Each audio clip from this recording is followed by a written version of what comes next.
the ICI did what critics never expected. They found nothing against Martin Romualdez.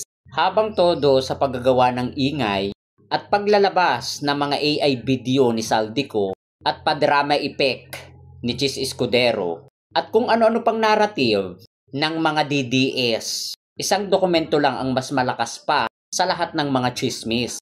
Ang opisyal na ICI report. At sabi nga ng ICI, walang makita o walang nakikitang ebidensya. Walang anomalya, walang violation.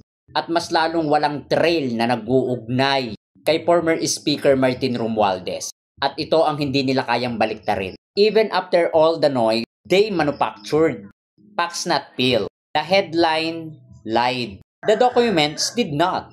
Ilang araw tayong binanata ng graph, plunder at kung ano-ano pa. Pero nung lumabas ang totoong dokumento ng ICI, nag-collapse ang kanilang narrative. Yung plano nila na pagwasak at pangdadawit sa mga tao namang hindi naman talaga involved at wala ngang ebidensya, nauwi sa pagka-collapse. Na tila ba parang bumalik sa kanila.